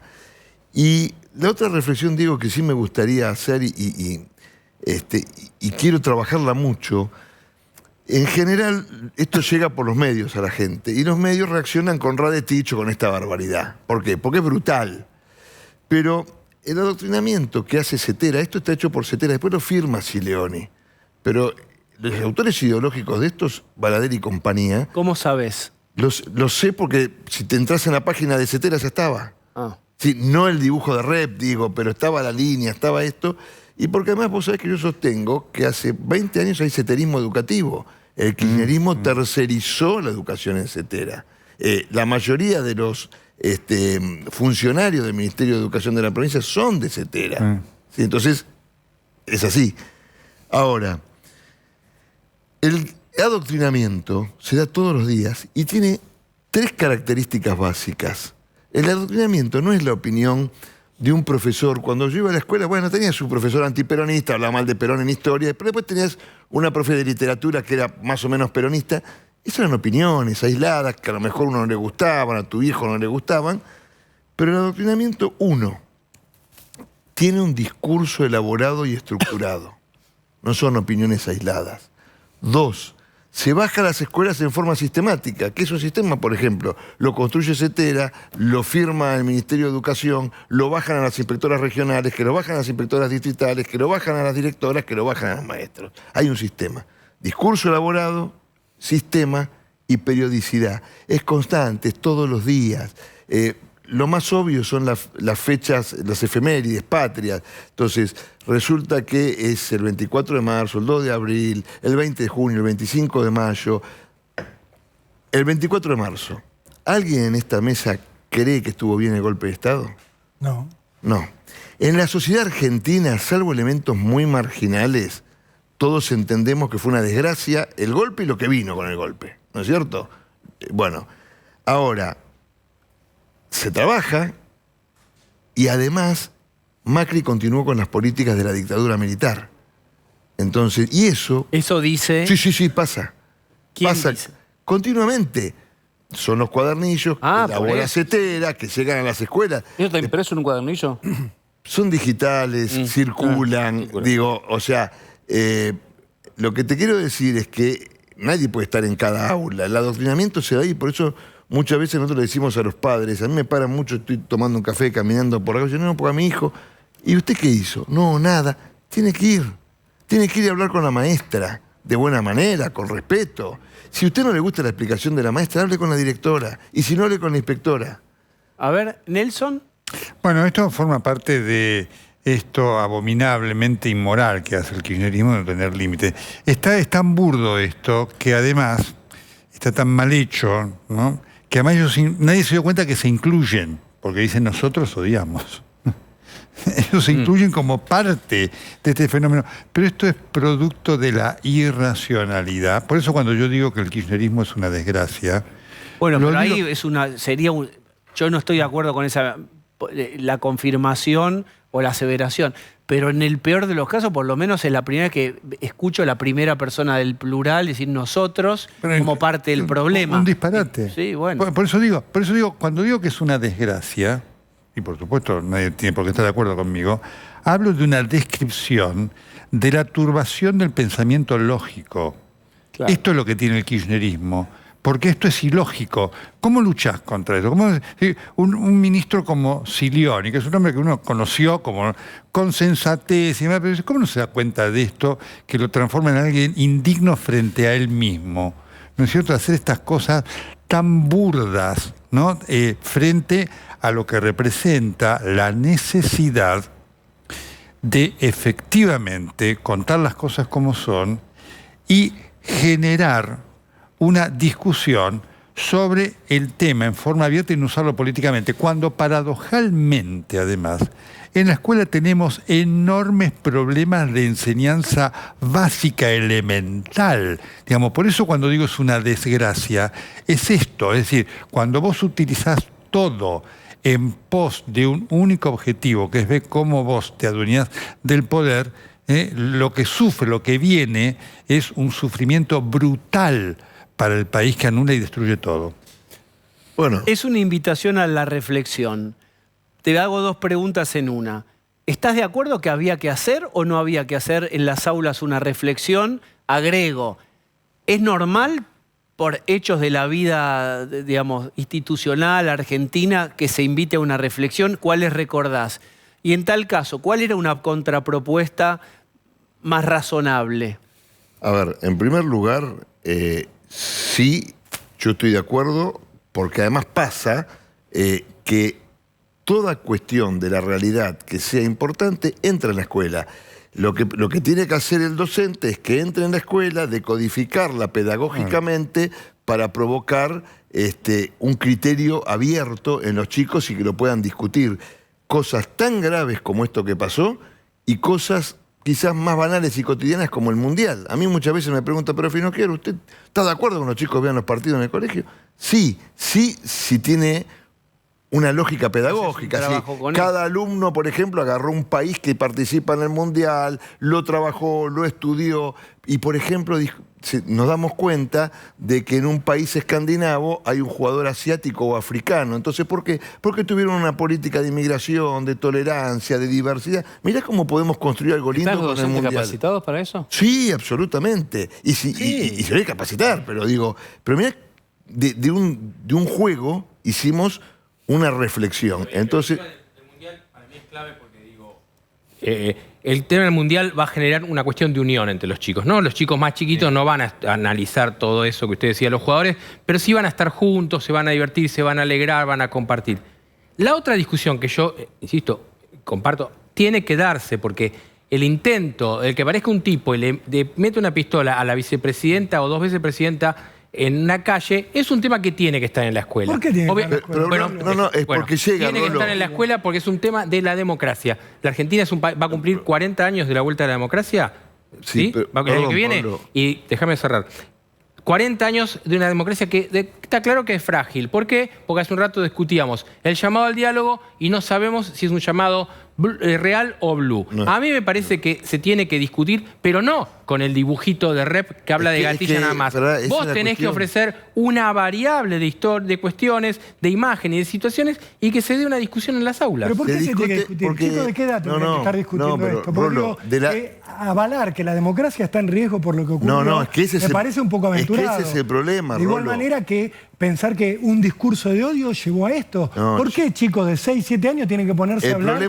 ¿Vos estás diciendo que yo pongo eso en la discusión? No. Ningún chico de 6, 7 años tiene que discutir este criterio. El problema es la óptica. Yo lo que digo es, acá está una cuestión direccionada a que el discurso del odio es este y esto es lo que se discute. No veo la necesidad de que se discuta en la escuela. Bueno, yo creo que en la escuela se sentaron contra Alfonsín 3 veces y no se discutió en la escuela. Tiene que discutir en la escuela, ¿cómo que no? No, pero perdón, hay una respuesta que hubo que me pasó a mí personalmente a la mañana cuando despierto a mis hijas. No las despierto, se despiertan. Mamá al colegio. No hay clases. ¿Por qué no hay clases? Algo le tenés que decir a una chica, una nena de 7 años y otra de 9, y te ponen también en un brete. Porque la verdad es que lo que tenés que decir es, bueno, quisieron dispararle a la vicepresidenta, punto. Y le generás ahí una... ¿Cómo? ¿Y qué pasó? Y estamos en peligro. Si escuchan eso... ¿Por qué hay que discutirlo en la escuela? Yo no digo que hay que discutir en la escuela porque... Impuesto. Perdón. Quiero decir una cosa. Si había una posibilidad de reflexión, en todo caso era ese mismo día, el día del feriado, para explicar... Podía darse en determinados ámbitos. Ese era el día. No necesariamente tenés que hablar de Cristina Kirchner, se puede hablar de la violencia, de cualquier otra cosa, en todo caso, porque no hay respuestas para dar... Cuando no se sabía, la justicia ni sabía qué había pasado. ¿Qué vas a hablar? ¿De violencia política? ¿De democracia en riesgo? Por eso, lo que dice Finocchiaro, si yo entiendo bien, es llega. Tú decís, no lo tomo el tema. Bueno, te llega. Puede ser que los pibes les pregunten es una Argentina donde hay escuelas donde no se habla del golpe del 76. Parece que estuviéramos hablando de otro país. Rolo, vos sos docente de primer grado, de séptimo grado, de cuarto año de secundario, y de acuerdo a la edad de los chicos te llega, como dice ella. Entonces por vos, el feriado, como docente... pero por el feriado le llegó. Vos como docente... Por el gobierno. Una barbaridad. Sí, por lo eso de Fede es una barbaridad. A ver, lo de Fede es una barbaridad, pero vos sos docente de primer grado y te puede llegar de una manera, ¿vio? Entonces vos lo podés encarar desde el lado de la convivencia democrática, de lo pacífico, de que tenemos que tolerar al otro, de que está mal agredir. Porque también te lo puede preguntar un nene de sala de 4. Cuando vos tenés chicos de quinto año del colegio secundario, seguramente vas a hablar con nombre y apellido, vas a hablar de esto, pero de nuevo, mira, yo como docente uso mucho los debates. Ahora, yo hago debatir a mis alumnos con los disparadores, pero yo no doy mi opinión nunca. Yo hago que opinen sobre lo que opina el otro. A ver, Diego dijo esto, ¿vos qué opinás, Rolo? ¿Estás de acuerdo o no? Y vos... Porque eso fija, entonces, y está bueno. No, pero acá están diciendo que van a proponer un debate. El tema es que el debate lo proponen desde una viñeta que ya afirma, da por bueno, da por cierto, esta viñeta que... Pero habla de los medios de comunicación, Diego. Pero por eso, además no se puede analizar este elemento que es la viñeta solo en el espacio, ¿no? Lo analizás viendo también cuál es la propuesta y quiénes son los agentes odiadores según un buen docente, para un tema como este, para otros temas más complejos y qué sé yo, puede ser, pero para un tema como este ni siquiera necesito un cuadernillo. ¿Sabes cómo empieza? Chicos, ¿quién quiere reflexionar sobre lo que pasó ayer? Y vos, si sos docente, vas conduciendo la discusión, si se eleva de tono la Nunca bajás. me voy a olvidar, mi profesora de historia, que en la época de la dictadura nos hablaba de democracia en el colegio. ¿Y eso se lo bajaban la línea? No. Si eso circulaba, la iban a echar o podía haber sido una desaparecida. Esa directora, esa docente, nos hablaba de democracia en la época de la dictadura. Los docentes tienen un arma... Perdón, voy a quitar la palabra para que no digan pavada después. Tienen herramientas geniales y una absoluta responsabilidad. Entonces, un hecho que se te metió en tu casa, porque nosotros miramos la tele todo el día o escuchamos la radio, este tema aparece, no están los chicos chiquitos hablando todo el tiempo de esto, pero apareció en las casas. Entonces yo quiero docentes responsables para que manejen estas situaciones dentro de un aula y que no estén digitados con estas viñetas. Claro, eso es. ¿Qué espacio tiene un docente para decir, bueno, esto es lo que me mandaron, pero yo voy a hablar otra cosa? Absolutamente todo. ¿Sí? Puede recibir presiones del delegado de CETERA en la escuela.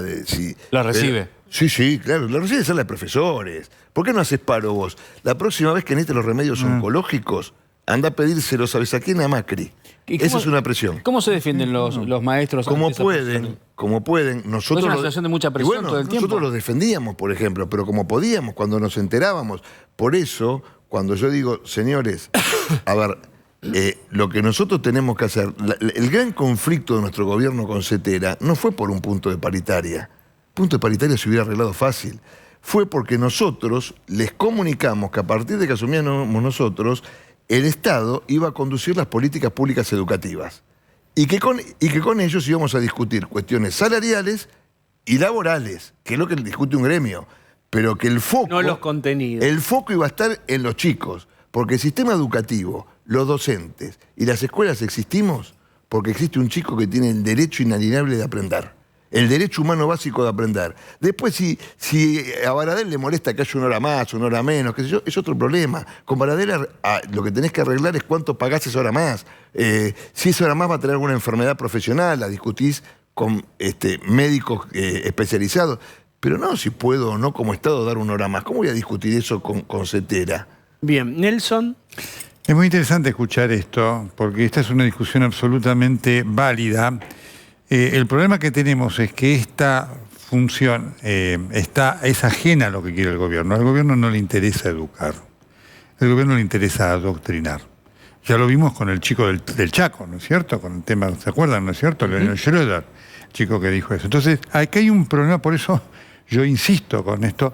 Y este es un elemento que los opositores, si llegan a ser gobierno, van a tener que dimensionar, porque no es tan fácil dar vuelta tras esto.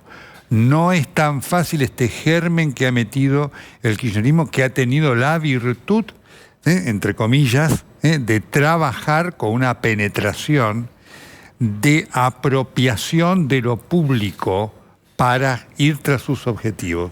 Y esto lo quiero marcar. Por eso digo, esta discusión es absolutamente válida. Lo que estamos viendo ahí no forma parte de esta discusión. Porque la discusión, ese cartel o ese dibujo, no es educación, es adoctrinamiento. Ahora, este es el concepto que el kirchnerismo tiene de todo. Ahora y después. Por eso se lo digo acá a Finocchiaro, digo para la gente de la oposición que quiere hacer gobierno y que a veces está hablando de la Luna de Valencia. No saben lo que va a ser, digamos, combatir esto, porque revertir esto tiene un componente ya cultural y de presencia, sobre todo en el tema educativo, que hace a la tarea muchísimo más difícil. Conteste, Finocchiaro, el desafío y cerramos, a ver. No, es así como dice Nelson. Con usted en el Café Tortoni tuvimos una larguísima charla sobre esto y usted sabe que yo eso lo sabía, pues eso fue en el 2016, y que también le puse el cuerpo. Y le vamos a poner el cuerpo porque no hay nada más importante. ¿Saben cómo arreglamos los discursos que promueven la violencia? Formando ciudadanos, formando ciudadanía en las aulas. Ese es el mejor antídoto en cualquier sociedad para prevenir los discursos que generan violencia y que nos impiden vivir adecuadamente en democracia. Nosotros estamos dispuestos, conocemos el problema y lo vamos a erradicar. Finocchiaro, gracias. No, gracias a ustedes. Bien, creo que hay una presencia. Vamos. Con el odio acabaremos. Ay. Hacía tiempo que no te veía, Bella noche para todos. Bella noche, qué días sí. difíciles estamos viviendo, ¿no, Diego? Perdón, ¿se puede saber de qué se ríe tanto el doctor Castro? Doctor Castro, ¿de qué se ríe? A ver. ¿A usted le parece gracioso el odio, doctor Castro? No, jamás me río de eso. No, me da gracia la presencia, la volubilidad del personaje. Se quedó callado. Qué interesante concepto.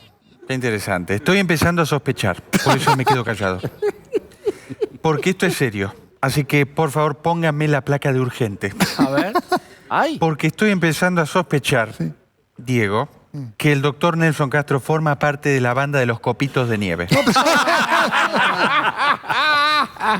Y su risa solo lo incrimina más, Nelson Castro. Que usted se ríe así es un llamado de atención para la justicia en general. Por favor, que algún fiscal actúe de oficio y le secuestre el celular, porque seguro que le van a encontrar fotos de garrapiñadas y alguna que otra manzanita caramelada. Porque el doctor, además de potencial magnicida, es goloso. Nelson Castro real tiene derecho a un abogado o a defenderse. A ver. No puede, me parece, está muerto de risa. No puede. Está descompuesto. Le está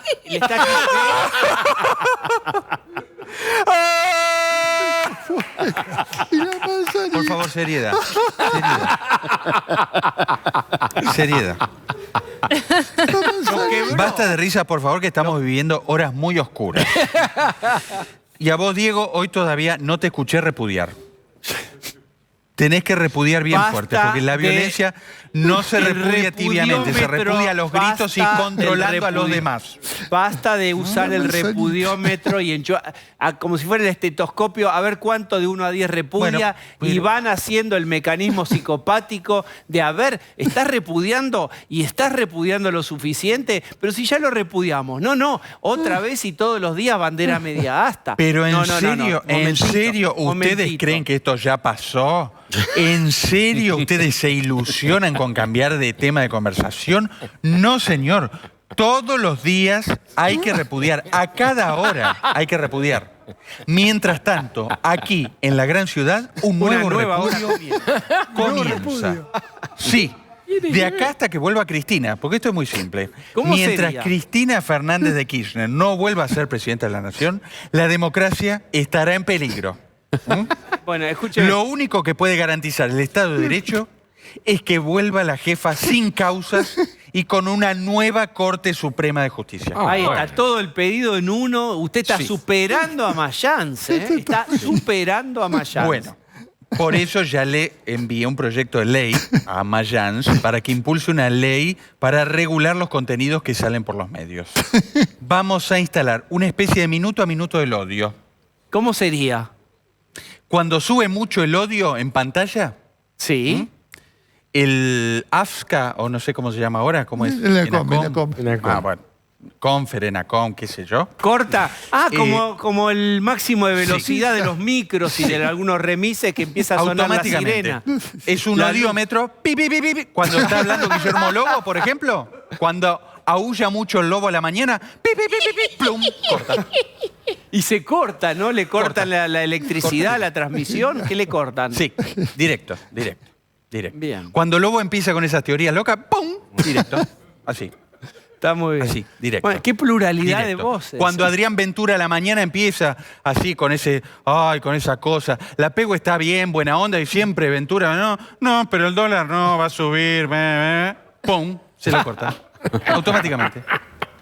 Está muy bien. Es así. Solo falta instrumentarlo, nada más. Espero que la oposición no sea antidemocrática y nos dé quórum. Es verdad. Porque siempre la psicopateada es, ¿sos lo suficientemente sensible y democrático para acompañar esto que es de interés general y es para el país y para el pueblo? ¿No? Te voy a colocar el aparatito para medir si sos o no argentino. Y cuidado dónde lo vamos a colocar. Sí. Claro. ¿Hay algún boceto en lápiz negro? ¿A dónde sería? ¿Cómo sería? Es en forma de termómetro. No. Ay. Y el doctor sabe que la temperatura muchas veces se toma... Sí. ¿Cómo? Ahí. Lo paralizó, no lo deja hablar. Usted hace cosas para que no pueda hablar.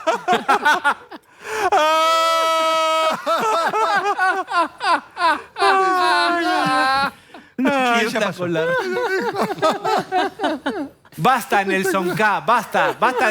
Larga a este hombre, déjelo. Basta. Cuando vuelva Mirta, por ejemplo, en la mesaza, también vamos a medirla, ¿eh? Vamos a medir el nivel de odio, todo eso, lo vamos a medir. Bueno, muy bien, es una buena idea. Automáticamente, ¡plum! Se corta y aparece la TV pública. Así. Bien. De One. Bien. ¿Algún cierre más? Ahí estás. No, nada más. Bella noche, querido. Nelson, si te recuperás, te invitamos a quedarte a escuchar. Vamos a charlar con Fernando Rossotti, que fue custodio de Carlos Menem.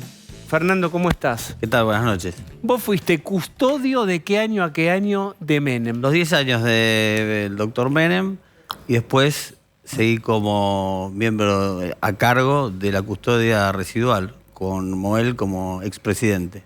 Bien, estrictamente vos venís de la policía, digamos, ¿cómo alguien de repente es custodio presidencial? Vamos a entender, digamos, el oficio y después vamos a preguntarte por lo que vos viste, por supuesto, pero como nunca tenemos la oportunidad de decir, ¿cómo un señor que es policía es custodio presidencial de repente? El año pasado se cumplió el 50º de la custodia presidencial a cargo de la Policía Federal Argentina. Siempre desde que se creó el cuerpo estuvo a cargo de la Policía Federal Argentina. Salvo una semana con el gobierno de Galtieri, que trajo a cubrir esa función personal de ejército, y a la semana volvió rápidamente la Policía Federal. Para que entendamos, la Policía Federal Argentina tiene mucha experiencia en el tema de la custodia presidencial, custodias en general, hay todo un departamento, una organización de custodias a nivel superintendencia y cuadros hacia abajo, pero tiene un nivel de formación muy profesional. Tiene cursos que se dan tanto a nivel del personal policial que participa en nuestras custodias, como a nivel nacional de las Fuerzas de Seguridad, es la que tiene esta especialidad de custodia presidencial. Y también tenemos becarios del exterior, o sea, hay mucha personal de custodia de presidentes de Latinoamérica y de otros países que vienen a hacer acá. ¿Vienen a aprender acá? Sí, sí, sí. Bueno, entonces todo el mundo muy está en la casa profesional. pensando, muy bien, tiene una especialización, gente de otros países acá, bueno, pero ¿cómo pasó lo que pasó y todos vimos? Bueno, el tema es un poco, me habían pedido contar, porque hay dos antecedentes, ¿no? Está en el 91, Alfonsín. el tema de Alfonsín, que el ex gendarme Abdala le dispara en San Nicolás en un acto. La bala esa se detona y queda trabada en la mitad del cañón. Y después está el tema del atentado al doctor Menem en Rosario, que es el 6 de mayo del 95. El 6 de mayo del 95 estábamos en plena campaña por reelección y ahí es un poco el tema de lo que vos me preguntás.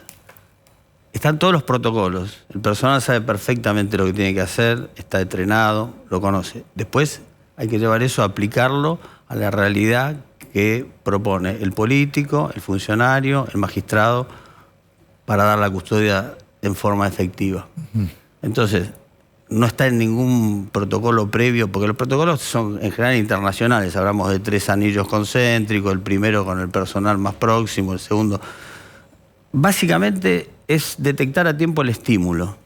Nosotros decimos en los cursos que los ojos advierten, las manos confirman. O sea, ¿Qué quiere decir? Desde hacer un atentado hasta robar un perfume en el free shop, el individuo está en la situación de control, a ver, no está libre mirando lo que va a llevar, está controlando a ver quién lo mira. Y después, el que va a ejecutar el... Sí, claro. Si uno sabe leer la vista, inmediatamente después se atiende rápidamente a la mano, porque la mano es la que vamos a ver que va a ejecutar esa prevención que en la gente entrenada se puede advertir. Ahí estamos viendo, ¿qué estamos viendo? Bueno, completando esto del... Míralo acá, porque creo que vos formarías parte de esa escena. Ahí está, ahí está Reutemann. Bueno, estábamos por la zona de Galvez y la parte baja de Rosario. Nadie previene, ahí es donde lo tenemos que sacar. Y Menem, ahí en ese momento, ¿ves Menem en ese momento? Sí. Menem grita, no lo lastimen, no lo lastimen. Él estaba preocupado por el individuo. Dice, no lo lastimen, tiró al aire. Hasta tiró el justificativo para la situación. Ahora, en ese nivel de conglomerado, ahí uno tiene que meter los protocolos de la manera posible. O sea, hay que adaptar todo lo que uno sabe técnicamente a la situación en concreto. ¿Y dónde estabas vos ahí, por ejemplo? ¿Estabas en el Menemóvil, ahí arriba? Yo en ese momento bajo, cuando veo la acción, y llevo las esposas para detenerlo. Hay un suboficial Morales, es un morocho que está ahí en el centro, al lado del de gorra, que es el que se le tira arriba al hombre. ¿Cómo fue el estímulo acá? Se sintió el disparo. Ahora, teníamos un protocolo de gente mezclada entre el público, que es complicado, porque tenés que contar esto. Esos son 5 horas de viaje, 5 horas donde teníamos muchos coches que los oficiales bajaban, subían, para ir descansando y relevando y estar entre el público que siempre se pone adelante. Pero la crítica acá con Cristina es, los custodios están mirando, agregan, fascinados a Cristina, en vez de estar mirando las miradas, como vos decís, en vez de estar mirando, dado vuelta a quienes se van a acercar y quién tiene una mirada rara, están fascinados viendo a la líder del espacio y bla, firmando libros. ¿Es real esto? Yo digo lo siguiente. Obviamente que puedo hablar de lo que veo en la televisión, que es la información que tenemos todos. Analizo con un poco de experiencia, pero es igual de complicado de tener que trabajar con 1000 personas rodeando permanentemente de un micro 5 horas. Es complicado tener que trabajar en una situación donde se mezcla la participación de militancia, de un supuesto cordón del que no deberíamos esperar que salga ninguna acción. Si se fijan, el arma sale desde ese cordón y entra a ese cordón, no pasa segundos. La doctora, cuando dice que no ve el disparo en su declaración, es porque ella en ese momento se estaba agachando a buscar un libro o algo que se había caído. Exactamente. Y el personal que está en el medio del conglomerado de los militantes, o sea, lo que no deberían estar ahí en ese anillo sería un cuadro que no sea profesional. Porque hay otra máxima que es, el grupo confía en el grupo. Yo cuando tengo un grupo, ya sea somos todos custodios de la Policía Federal o algún otro organismo que también se puede combinar, estamos comunicados, si vemos algo tenemos los handy en la mano como para que todos estamos escuchando lo que pasa. Ahí tengo un montón de gente con la que no puedo tener ni siquiera el aviso previo si alguno... Claro, pero ahí nosotros veníamos contando en la semana que la propia organización del kirchnerismo es que siempre que se mueve Cristina hay un cordón propio, o cordones, acá había más, de la cámpora que le cubren todo el paso a ella. Ahora, en esta situación que porque es más, sí, militantes, y ese cordón es el que termina atrapando a este hombre que, bueno, después se escapa. Pero digo, cuando pasa este suceso, ¿por qué los custodios de ella no accionan a protegerla? Porque no lo ven. No hay nadie... Porque no lo ven. Porque se produce un modo tal que si ves que es una mano que entra y sale, del mismo modo que no lo vio la doctora, no lo vio. Y te digo por qué no lo ven. Porque ellos están perfectamente entrenados. Y ellos, si ven el estímulo, ya saben lo que tienen que hacer. Cuando decimos... Pero no hay una orden, se vio por televisión, vamos a pincharte un poco, ya que viniste, tuviste la gentileza, vamos a pincharte un poco. Sí. ¿No es una defensa un poco corporativa de tus colegas? No. Porque acá falló.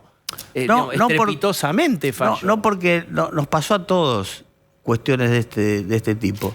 Salimos por Libertadores, para un semáforo, se pone un coche al lado, lo saludan al doctor Menem y el doctor, hola, ¿qué tal? Le dan un mate y se lo toma. ¿Y qué vas a hacer vos en ese momento? Si ya reaccionó de ese momento. Porque las pautas culturales con que se manejan los políticos, los funcionarios, la Argentina en general, por ahí no son tan estrictas como las que en otros lugares la institucionalidad no permitiría una cosa. Está bien, pero en así. este caso se vio por televisión, se vio por televisión la imagen del arma. Alguien tendría que haber alertado ahí para que la protegieran, porque pasaron 6 minutos con Cristina dando vuelta en la calle. Exactamente. En la televisión se vio cómo no hay una orden en la seguridad vicepresidencial que avise que pasa eso. No lo vieron. Si no, ellos van a hacer el protocolo que saben. Que es ¿por qué dicen? Te tirás encima. Te tirás encima porque...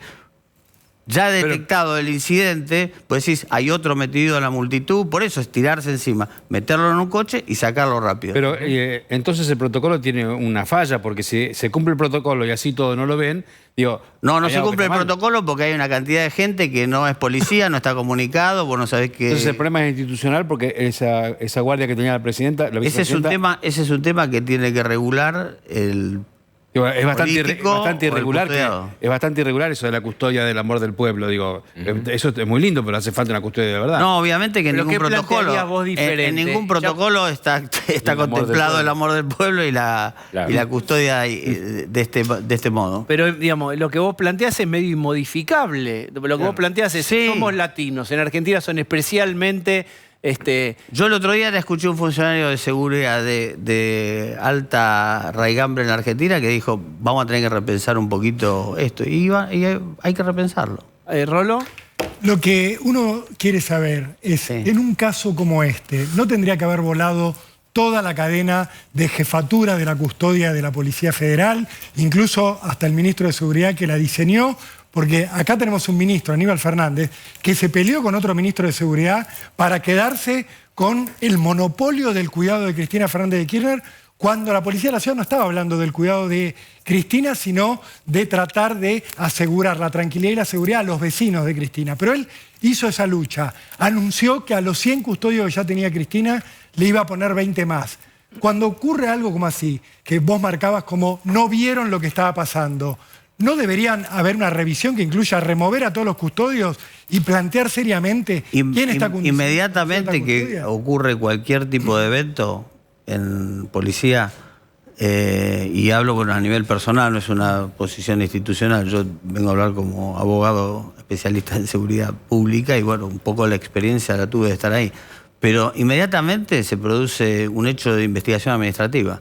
Y eso... Pero eso no basta en un caso como este. Bueno, acá hubo un arma en la cara de un custodio que no la vio. Hubo 6 minutos donde los custodios dejaron a Cristina que siguiera en peligro cerca de la gente. Porque no sabían, porque se enteraron a posteriori. Está bien, pero eso es un error gravísimo. No es una cuestión como para decir... ¿El error cuál es? Como que digamos nosotros el no error cuál es? Si yo tengo todo un flanco donde no hay ningún policía y hay una línea de militantes o de custodios por amor al pueblo, como dice él, y ahí entra y sale un arma que no fue disparada porque no tenía bala en recámara o las pericias dirán por qué, pero que no se detona. ¿Es un intento de atentado de verdad para vos? Viste que hay alguna gente que no lo cree. ¿Para vos es real? ¿Es un revólver real? ¿Un intento real? ¿Una parodia? Yo lo único que puedo decir es que hasta acá lo que leí de la información pública es que es un arma que está en condiciones de uso, pero no estaba en disponibilidad por carecer de la bala en la recámara. ¿Es normal? ¿Puede pasar eso?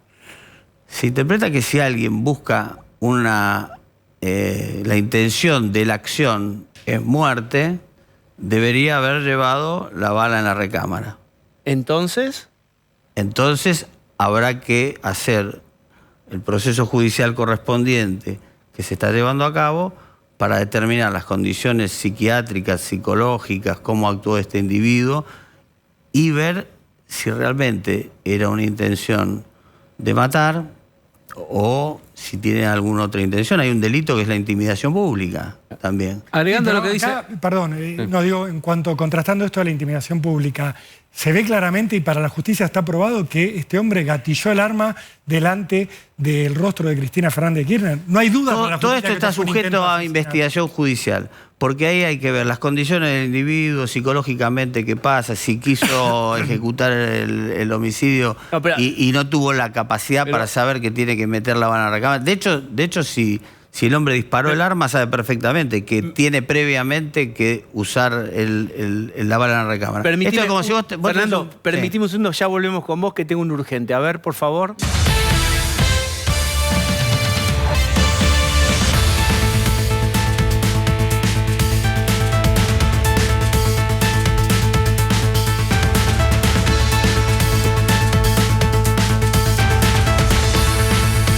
Rolo Barba, ¿no?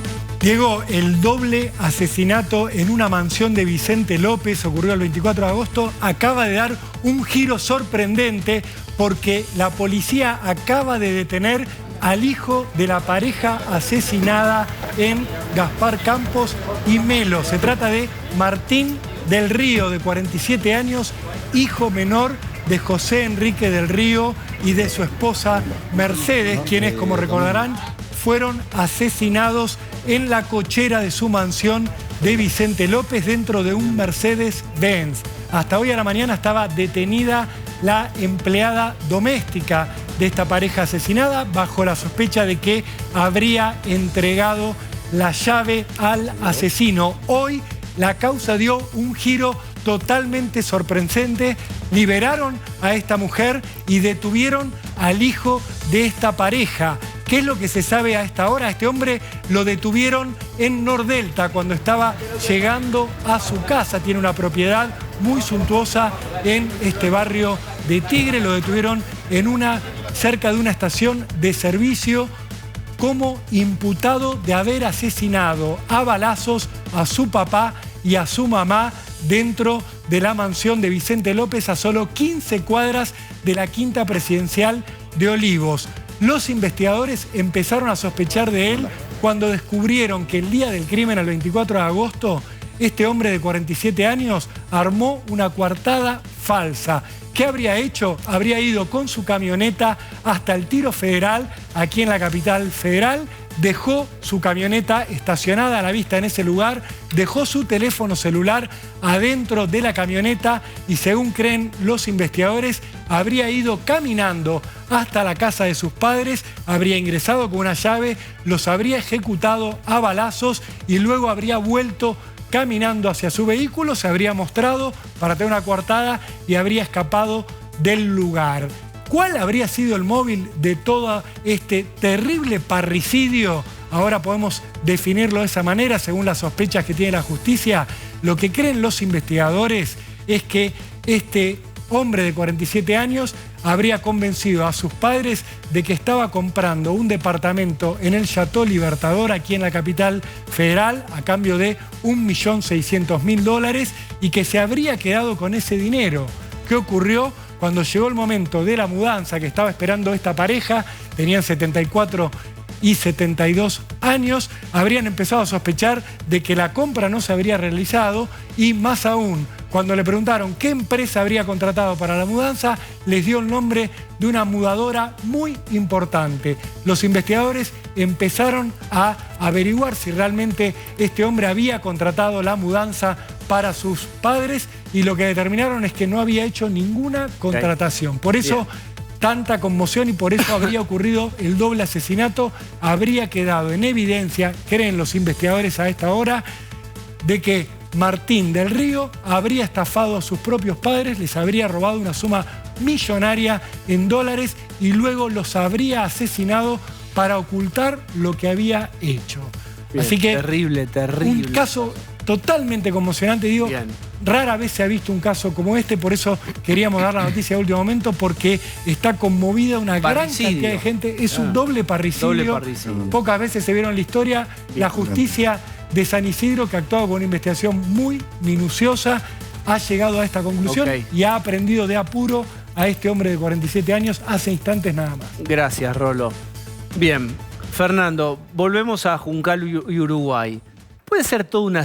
Hay mucha gente que piensa, todo esto fue una simulación, es un señor que vino a hacer lo que nunca iba a hacer, una parodia. Claramente, los hechos son los hechos, que están muy a la vista. El arma es el arma secuestrada, está en pericia bajo el juzgado, los teléfonos están en pericia. Ahora, lo más importante de la investigación judicial es llegar a determinar la intención, el motivo y cuál fue la situación que originó los hechos que ya vimos. Pero vos viste alguna vez casos de alguien que va con una pistola o revólver, con balas, pistola de verdad y gatilla, pero la intención era que no salga la bala. ¿Puede haber los dos casos que citamos antes, tanto el de Alfonsín, que el gendarme, que supuestamente es un hombre avesado en uso de armas, disparó, pero va con un arma que se le queda en la mitad del cañón.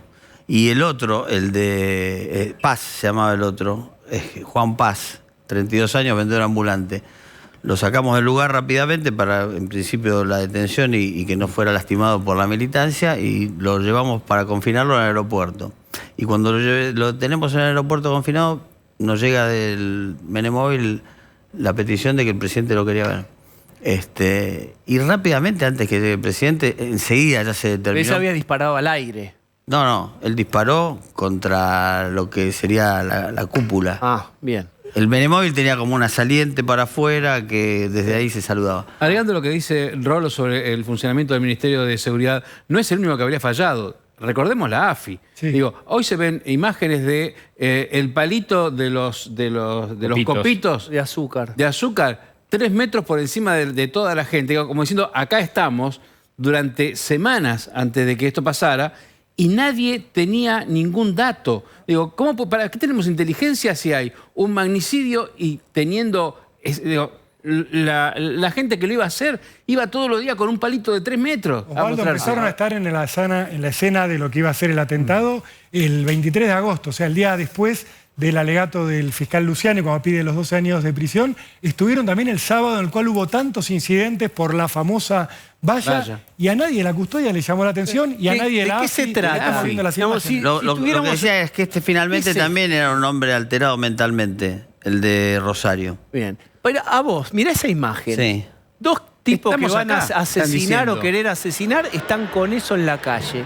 ¿No? ¿De qué se trata esto? ¿Qué clase de personajes son para vos? Después se verá, pero para vos, ¿qué es esto? La verdad que no lo había visto nunca esto. Es la primera vez que me lo mostrás. Vos decís el que tiene los copos. Que tienen los copos son ellos. Sí, Van a caer en distintos dentro. días, ¿no? En Digamos, distintos días, van, pero van digo, a caer. si vos querés armar un...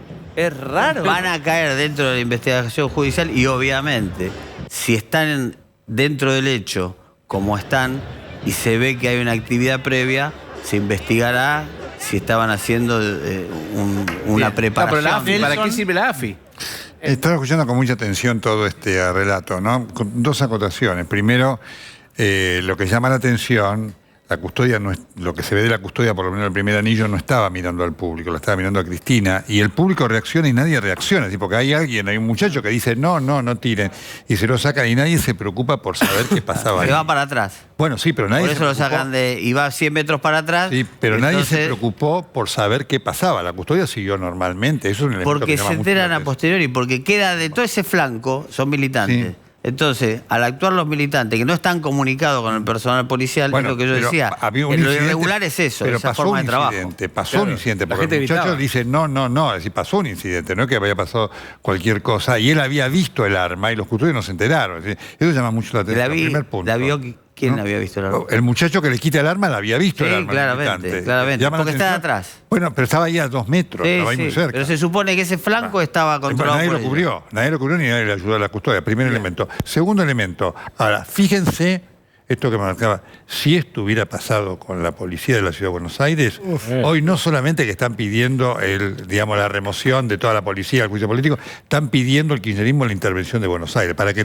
nos demos cuenta, Cristina está protegiendo a su jefe de custodia controvertidísimo, ¿no es cierto? Diego Carbone, que casualmente no estaba. Más allá que dice que era una cuestión de horario. Qué casualidad que no estaba los horarios, en el horario más caliente, Cristina, porque ahora, protegerla en el Congreso no es importante. Había que protegerla ahí, ¿no? Nelson, y ahora hay un tema sensible, perdón, esto para cerrar. Tengo que cerrar. La justicia quiere saber si pudo haber habido algún cruce de llamadas entre alguno de los custodios y los 2 detenidos por el atentado.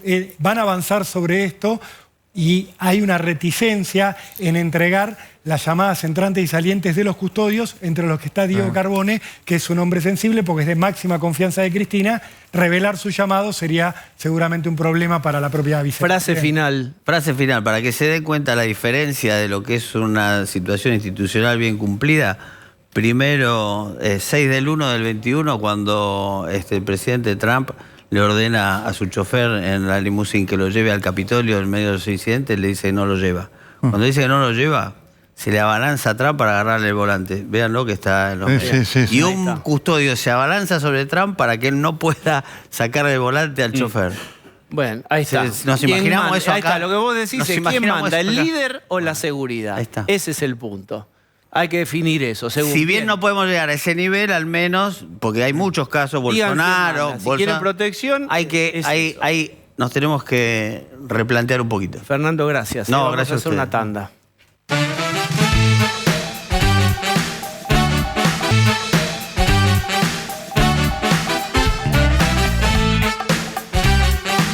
Veníamos hablando de la custodia de Cristina. Bueno, hay novedades. Pablo de León. Bueno, hubo una reunión entre el ministro de Seguridad, Aníbal Fernández, y el jefe de la custodia, que recién comentaba Nelson, Diego Carbone, el hombre de confianza de Cristina, y se dispusieron luego en una conversación con el presidente Alberto Fernández el relevo de 4 hombres de la custodia de la vicepresidenta. Estamos hablando de policías federales. Se va a asignar un lote que es un poco más de una docena, que se va a disponer en eso. Ahora está claro que también hay que discutir qué rol tuvo Aníbal Fernández como el responsable del ministerio y Diego Carbone, el hombre responsable de la custodia, que vimos que no funcionaba bien. Nelson, segundos finales. Diego Carbone es el primero que debe renunciar, pero él conoce todos los secretos que perturban a Cristina.